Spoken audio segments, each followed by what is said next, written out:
राम, स्वागत है आपका वैदिक धारा में, जहाँ हर कथा आपको जोड़ती है आपकी वैदिक जड़ों से। वैदिक धारा में आज हम बात करेंगे हनुमान जी के परिवार के बारे में। तो आइए जानते हैं कौन कौन है उनके परिवार में और क्या है उन सब से जुड़ी पावन कथा। पौराणिक मान्यताओं के अनुसार, विशेषकर ब्रह्मांड पुराण के अनुसार, हनुमान जी का परिवार काफी विस्तृत था। जैसा कि हम सब जानते हैं कि हनुमान जी राम भक्त हैं। उनकी शरण में जाने मात्र से भक्तों के सभी संकट दूर हो जाते हैं।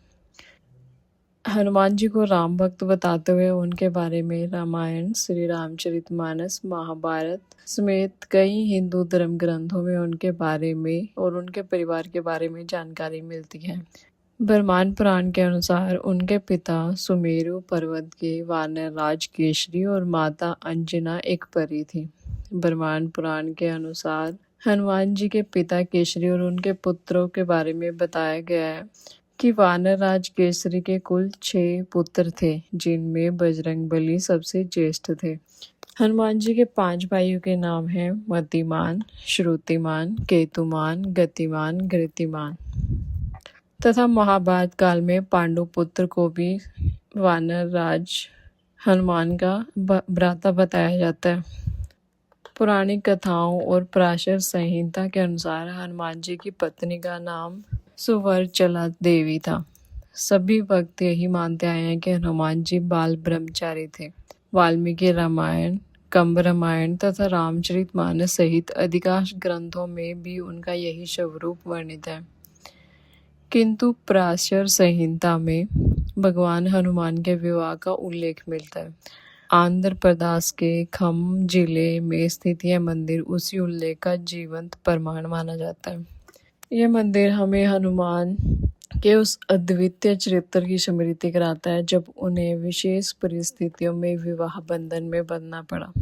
इसका यह अर्थ कदापि नहीं कि हनुमान जी का ब्रह्मचर्य भंग हुआ था। वास्तव में हनुमान जी का विवाह भी हुआ और वे बाल ब्रह्मचारी भी रहे हैं। दोनों तथ्य एक साथ सच्चा है। पौराणिक कथाओं के अनुसार कुछ विशेष कारणों से बजरंग बली को सुवर्चला के साथ विवाह करना पड़ा। हनुमान जी ने भगवान सूर्य देव को अपना गुरु स्वीकार किया था। उनसे समस्त विद्याओं का ज्ञान प्राप्त कर रहे थे। सूर्य देव कहीं स्थित नहीं रहते थे, इसलिए हनुमान जी दिन भर उनके रथ के साथ आकाश में उड़ते रहते और वहीं उनसे विविध विद्याओं की शिक्षा ग्रहण करते थे। कहा जाता है कि कुल 9 प्रकार की विद्याएं थी, जिनमें से 5 विद्याएं सूर्य देव ने हनुमान जी को सिखा दी, किंतु शेष 4 विद्याएं ऐसी थी जिनका उपदेश केवल विवाहित शिष्य को ही दिया जा सकता था। हनुमान जी ने पूर्ण ज्ञान प्राप्त करने का संकल्प लिया। अधूरी शिक्षा उन्हें स्वीकार नहीं थी। धर्म के नियमों के अनुसार सूर्यदेव भी संकट में पड़ गए, क्योंकि वे अविवाहित को उन विशेष विद्याओं का ज्ञान नहीं दे सकते थे। अंततः सूर्यदेव ने हनुमान जी को विवाह का परामर्श दिया। अपने संकल्प की पूर्ति हेतु हनुमान जी ने भी विवाह के लिए सहमति प्रदान की, परंतु प्रश्न यह था कि हनुमान जी के लिए उपयुक्त वधू कौन होगी।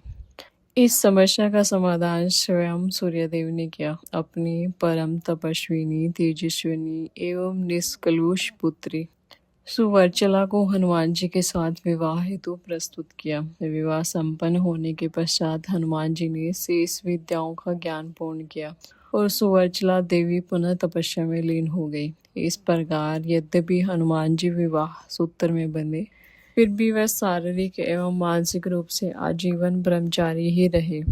पराशर संहिता में भगवान सूर्यदेव का यह कथन है कि वह विवाह ब्रह्मांड के कल्याण हेतु हुआ था। इससे हनुमान जी के ब्रह्मचर्य पर कोई प्रभाव नहीं पड़ा। हनुमान जी को सदा ही बाल ब्रह्मचारी माना जाता है। यह विवाह उनके ब्रह्मचार्य व्रत का खंडन नहीं करता। हनुमान जी के पुत्र का नाम मकर ध्वज था। उसकी उत्पत्ति की बड़ी ही रोचक कथा मिलती है। पौराणिक कथा के अनुसार हनुमान जी लंका जलाकर समुद्र में आग बुझाने के लिए कूदे थे। तब उनके शरीर का तापमान बहुत ज्यादा था। जब वह सागर के ऊपर थे, तब उनके शरीर के पसीने की एक बूंद सागर में गिर गई, जिसे एक मकर अर्थात मछली ने पी लिया और उसी पसीने की बूंद से उसने गर्भधारण किया। एक मछली से जन्म लेने के कारण ही हनुमान जी के पुत्र का नाम मकर ध्वज पड़ा। जब पाताल लोक के असुर राज अहि रावण ने अपने भाई रावण के कहने पर प्रभु राम और लक्ष्मण को बंदी बना लिया था और उन्हें पाताल लोक लेकर चला गया, तब प्रभु श्री राम और लक्ष्मण को खोजते हुए हनुमान जी पाताल लोक जा पहुँचे। हनुमान जी ने पाताल लोक कर पहुँचते ही देखा कि वहाँ 7 द्वार थे। हर द्वार पर एक पहरेदार था। सभी पहरेदारों को हनुमान जी ने हरा दिया, लेकिन अंतिम द्वार पर उन्हीं के समान बलशाली एक वानर पहरा दे रहा था। वह हनुमान जी को अपने जैसे पहरेदार को देखकर अचंभित रह गए। उस पहरेदार का नाम मकर ध्वज था। उसने स्वयं को हनुमान का पुत्र बताया। हनुमान जी इस बात को मानने को तैयार ही नहीं हुए। तब मकर ध्वज ने अपनी उत्पत्ति की कथा हनुमान जी को सुनाई। एक अन्य लोक कथा के अनुसार हनुमान जी ने एक बार अपने तप से उत्पन्न ऊर्जा को नियंत्रित करने के लिए जल में प्रवाहित किया। इस ऊर्जा से एक कन्या उत्पन्न हुई जिसे सुवर्ण रेखा नाम दिया गया। कहा जाता है कि हनुमान जी ने उसे अपनी संतान मानते हुए आशीर्वाद दिया और उसे ज्ञान, शक्ति और साहस का प्रतीक बनाया। सुवर्ण रेखा ने तपस्वी का जीवन अपनाया और कई लोगों को धर्म और भक्ति का मार्ग दिखाया। आशा है कि हनुमान जी के परिवार से जुड़ी यह जानकारी आपको पसंद आई होगी। ऐसी ही और कथाओं की जानकारी के लिए जुड़े रहें वैदिक धारा से।